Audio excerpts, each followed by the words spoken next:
Hi, I'm Dr. Kara, the host of the Pause and Effect podcast, and this is the second of a series of some of the best advice that we collated from the past 2 years of this podcast. This segment happens to be close to my heart, as both a veterinarian and someone who deeply values the relationship between pet owners and their vets. The challenges facing the veterinary profession are real. Stress, burnout, and even suicide risks are issues that we need to talk about openly. In these highlights, we explore the cost of veterinary care and the importance of kindness and ways to support your vet while still advocating for your pet. These are conversations that can bring us closer together as a community. Behind every vet is someone who's deeply passionate about helping animals. This conversation highlights why kindness can go such a long way. I want people to have an appreciation for what we go through, how much we love what we do, how much we care, kind of see it through my eyes as a veterinarian, but also as a pet parent. And in my case, and all of us, an imperfect pet parent. So when I share these stories, I want to make it clear. I'm poking fun at myself quite a bit when I feel it gives me liberty to share some of the more extreme cases where I have an eccentric client. And I think that helps present a picture. It's not all puppies and kittens. It's not all euthanasias.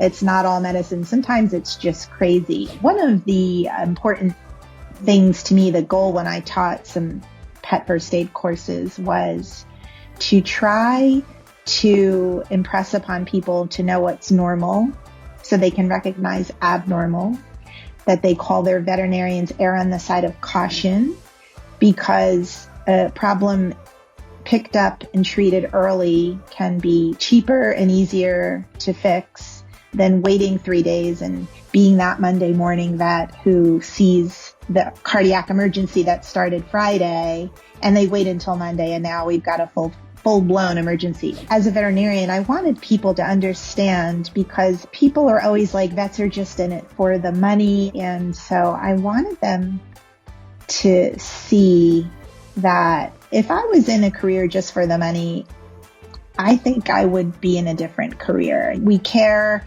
This is why we do what we do. This is how we react. I wake up sad the day I have to euthanize a patient that I've had for years. I'm sobbing. There is no emotional detachment. I go into all of these emotions, my own, not for people just to sympathize with me, but to kind of say, I'm speaking for myself and for my colleagues. Like, this is how I am, but it's not just me. Understanding the why behind veterinary costs can change the way we view our pets' care. This clip offers a perspective that every pet owner should hear. We're using the same equipment that you're using in the medical field. So perhaps a primary animal health care, maybe we can equate it to a general practitioner, which is really what they're limited to. Their footprint is essentially a minor procedure room, a consult room, and a reception room.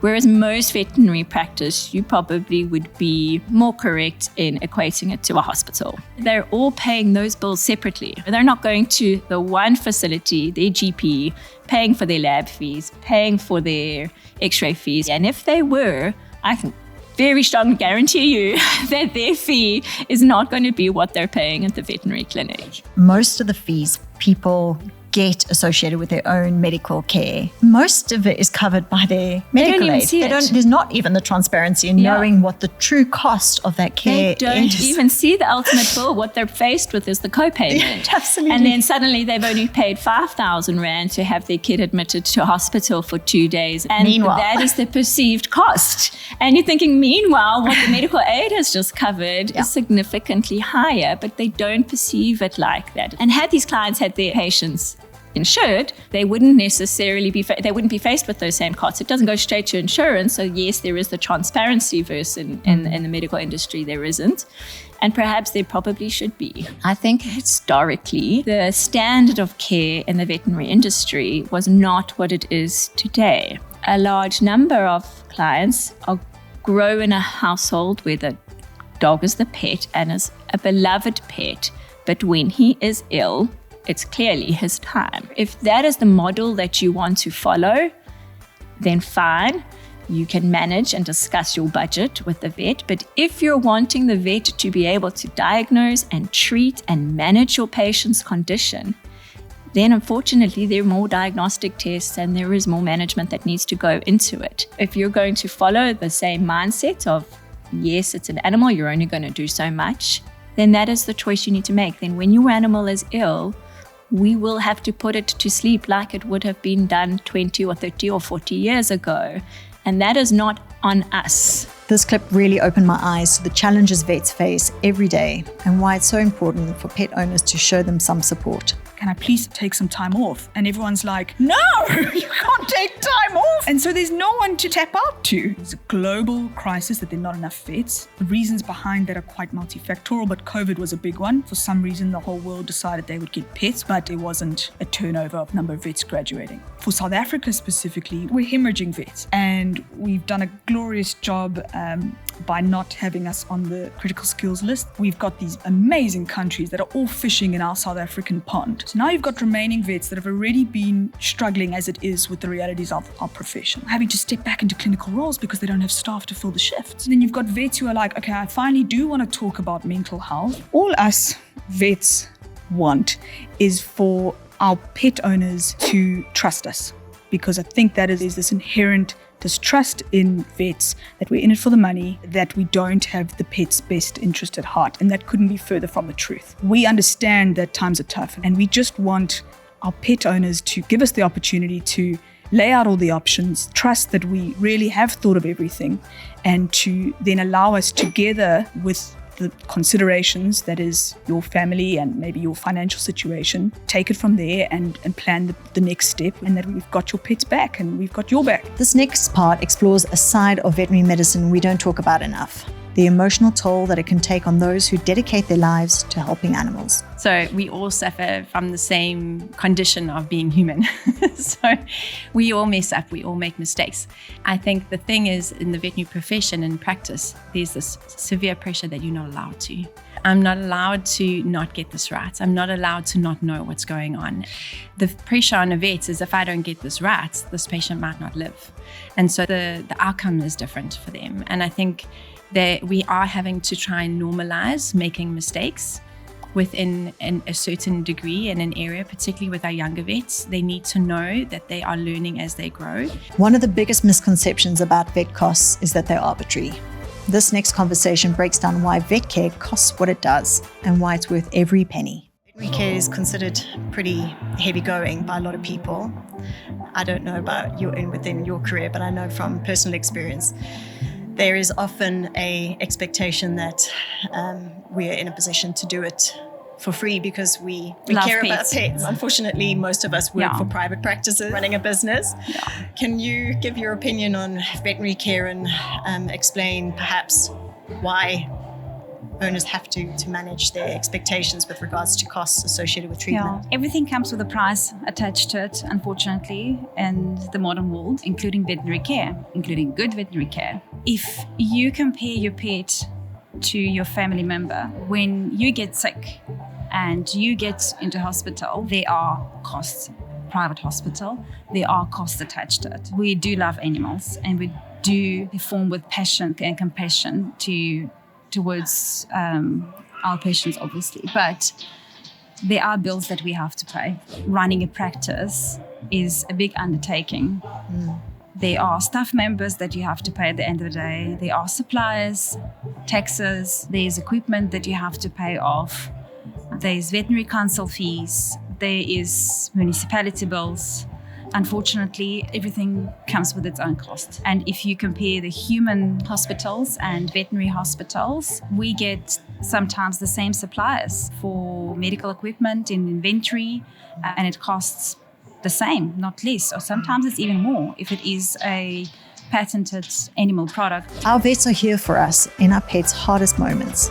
This segment is a beautiful reminder of the empathy and dedication they bring to their work. So excited about making a difference, and you're so optimistic about every single case. So I think it comes with experience, and unfortunately it comes with having those negative cases where you learn a hard lesson, and the next time you go into that case you end up being extra cautious. I tend to lean towards the negative outcomes, just to prepare them for the worst, because it may happen, and then rather be pleasantly surprised that the case is turned and it's a positive outcome, because I think if we focus too much on the positive and it does go badly, that person's ill prepared. It comes from us really wanting that outcome for the animal and wanting to make the owner feel better, because we're often dealing with very emotional people, sometimes grieving people, and it is an emotional challenge for us. We all want the best for our pets, but in this segment it shows that it's only possible when we work as a team with our vets. If there is an issue from a client's perspective, for example, that you address it with the vet or the practice that you were dealing with initially. And yeah, sure, if you're hitting a brick wall and you're not getting anywhere and you're not getting anything satisfactory, then by all means you can potentially take it further. Yes, I can understand you're probably irritated, you're angry because things didn't turn out how anybody anticipated that they would. The client needs to come in and we have an adult conversation about it. I think it's communication, like you say, is very, very important. Comments that are not true, that are negative, that are then splashed all over Facebook, it does have... It's very damaging. Yeah, it is. From personally and then from the practice reputation as well. The cost of veterinary care can be a hot topic, but this clip explains why these costs reflect the expertise and resources needed to provide top-notch care. The impact it has on us is huge. That non-paying client, because it's not just about your time. If a patient is admitted, we have to use consumables. If they go onto fluids, for example, it's the drip bag, it's the admin set, it's the running of the infusion pumps. If we have to run bloods, it's all the consumables that are involved in that as well.